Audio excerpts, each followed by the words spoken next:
दोस्तों कहते हैं कि केदारनाथ मंदिर महादेव का प्रिय स्थान है। इस मंदिर के कपाट साल के कुछ महीनों के लिए ही खुलते हैं, जहां पर जाने का रास्ता बहुत खतरनाक है। फिर भी वहां जाना अधिकतर शिव भक्तों का सपना होता है। आपको तो पता ही होगा कि यहाँ 2013 में भयानक प्राकृतिक आपदा भी आई थी, जिसमें काफी लोगों की जान भी गई, पर फिर भी यहाँ श्रद्धालुओं की भीड़ में कोई कमी नहीं आई है। क्या आपको पता है केदारनाथ मंदिर की नींव कब और कैसे रखी गई थी? इसकी स्थापना किसने की थी? क्या सच में इसमें कोई चमत्कारी शक्ति है जो इतनी बड़ी आपदा भी इस चमत्कारी मंदिर का कुछ नहीं बिगाड़ पाई? आखिर क्यों इस मंदिर के द्वार 6 महीने के लिए बंद कर दिए जाते हैं? आइए हम आपको बताते हैं केदारनाथ में हुई घटना के इतिहास और उसके पीछे छुपे रहस्य के बारे में। तो चलिए वीडियो शुरू करते हैं, लेकिन उससे पहले वीडियो को लाइक और हमारे चैनल को सब्सक्राइब करना ना भूलें।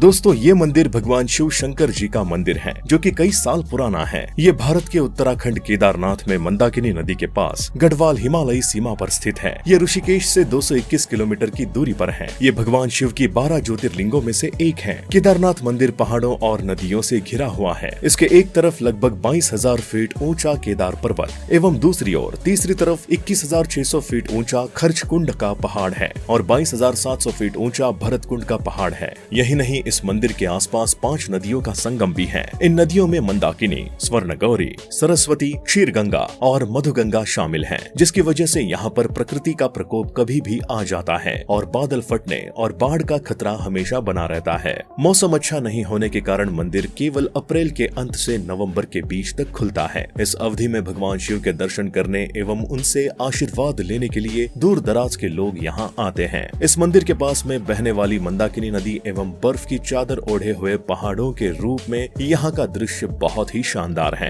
केदारनाथ के इस शांत वातावरण एवं अद्भुत दृश्य को देखकर लोग इसकी ओर आकर्षित हो जाते हैं, मानो किसी ने उन्हें मंत्र मुग्ध कर दिया हो। केदारनाथ मंदिर में भगवान शिव की पूजा केदार खंड के भगवान के रूप में की जाती है। ये एक ऐतिहासिक नाम है जो कि सदियों से चला आ रहा है। ये मंदिर विशेष रूप से हिंदुओं के लिए सबसे प्रमुख तीर्थ स्थानों में से एक है। केदारनाथ का सबसे प्रसिद्ध इतिहास हमें पांडवों के समय ले जाता है। ऐसा माना जाता है कि महाभारत के पांडवों ने भगवान शिव के इस मंदिर की नींव रखकर उसका निर्माण किया था, किंतु ये बहुत पुराना हो जाने के कारण ये ध्वस्त हो गया। फिर उसी पवित्र स्थान पर 8वीं शताब्दी में आदि गुरु शंकराचार्य जी ने मंदिर का दोबारा निर्माण किया, जिसे वर्तमान में केदारनाथ के पवित्र मंदिर के रूप में जाना जाता है। बताया जाता है कि एक बार पांडव कुरुक्षेत्र के प्रसिद्ध युद्ध में अपने भाइयों कौरवों की हत्या करने के बाद भगवान कृष्ण की सलाह पर भगवान शिव से माफी मांगने के लिए गए थे। भगवान शिव उन्हें माफ नहीं करना चाहते थे, इसलिए उन्होंने अपना रूप परिवर्तित कर बैल नंदी का रूप धारण कर लिया और पहाड़ों में छिपे हुए मवेशियों के बीच खुद छिप गए। लेकिन पांडवों में से भीम ने भगवान शिव को पहचान लिया। तब वे उनके सामने से गायब होने की कोशिश करने लगे, किंतु भीम ने उनकी पूंछ पकड़ ली और उन्हें पांडवों को माफ करने के लिए मजबूर होना पड़ा। जहाँ से शिव गायब हुए उसे गुप्तकाशी कहा जाता है। गुप्तकाशी से गायब होकर भगवान शिव 5 अलग अलग रूपों में प्रकट हुए थे,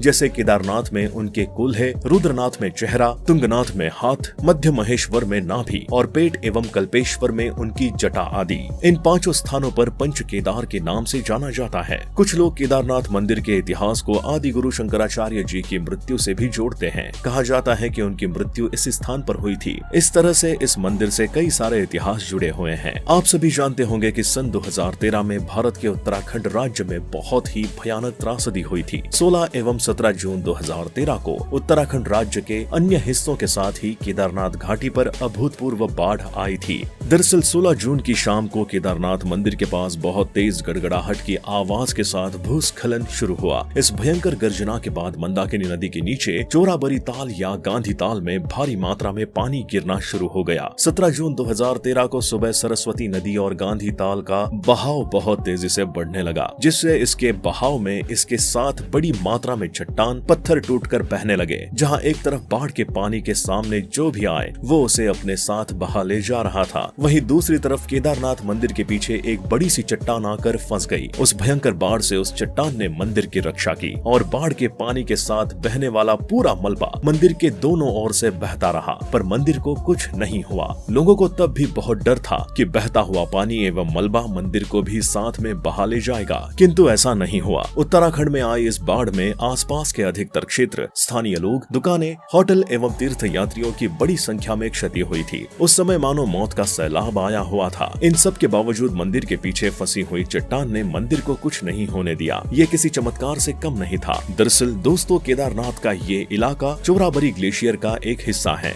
वैज्ञानिकों का कहना है कि ग्लेशियरों के लगातार पिघलते रहने और चट्टानों के खिसकते रहने से आगे भी इस तरह का जल प्रलय या अन्य प्राकृतिक आपदाएं जारी रहेंगी। अब आपको बताते हैं कि 400 सालों तक कैसे बर्फ में दबा रहा था केदारनाथ। केदारनाथ का मंदिर और जब बर्फ से बाहर निकला तो पूरा सुरक्षित था। देहरादून के वाडिया इंस्टीट्यूट के हिमालयन जियोलॉजिकल वैज्ञानिक के अनुसार 13वीं से 17वीं शताब्दी तक यानी 400 साल तक एक छोटा हिम युग आया था, जिसमें हिमालय का एक बड़ा क्षेत्र बर्फ के अंदर दब गया था। उस क्षेत्र में ये मंदिर भी था। वैज्ञानिकों के अनुसार मंदिर की दीवार और पत्थरों पर आज भी इसके निशान देखे जा सकते हैं। दोस्तों, केदारनाथ मंदिर से लगभग आधा किलोमीटर की दूरी पर प्रसिद्ध भैरवनाथ जी का मंदिर स्थित है। इसे इस क्षेत्र का क्षेत्रपाल भी कहा जाता है, जो इस मंदिर की सुरक्षा करते हैं। जैसे कि हमने आपको बताया था कि सर्दियों के माह में दीपावली के अगले दिन से केदारनाथ मंदिर के कपाट भीषण बर्फबारी के कारण बंद कर दिए जाते हैं और उसके 6 माह के बाद तृतीया के दिन खोले जाते हैं। सर्दियों के माह में जब केदारनाथ मंदिर 6 माह के लिए बंद हो जाता है, तब यहाँ रहस्यमय तरीके से अखंड ज्योत लगातार 6 माह तक जलती रहती है। दीपावली के बाद से यहाँ पर भीषण बर्फबारी का दौर शुरू हो जाता है, जिस कारण केदारनाथ भगवान के प्रतीकात्मक स्वरूप को नीचे उखी मठ के ओंकारेश्वर मंदिर में स्थापित कर दिया जाता है। इन 6 माह में वहाँ के स्थानीय नागरिक भी वहाँ रह नहीं पाते हैं। इस कारण वहाँ से सभी श्रद्धालु, भक्तगण, स्थानीय नागरिक, दुकान वाले, उत्तराखंड सरकार के अधिकारी इत्यादि सब नीचे आ जाते हैं। 6 माह तक ये स्थल एकदम सुनसान रहता है। वह केदारनाथ धाम जाने के सभी मार्ग भी बंद हो जाते हैं। जब मंदिर के पुजारियों के द्वारा 6 माह बाद केदारनाथ धाम के कपाट खोले जाते हैं, तब भी वहाँ अखंड ज्योत जलती हुई मिलती है। साथ ही ऐसा प्रतीत होता है कि कल ही यहाँ किसी ने पूजा की थी। 6 माह तक मंदिर बंद रहने के पश्चात भी ऐसा प्रतीत होता है कि मंदिर की अच्छे से साफ सफाई की गई है। ये केदारनाथ मंदिर के रहस्यों में से सबसे बड़ा रहस्य है।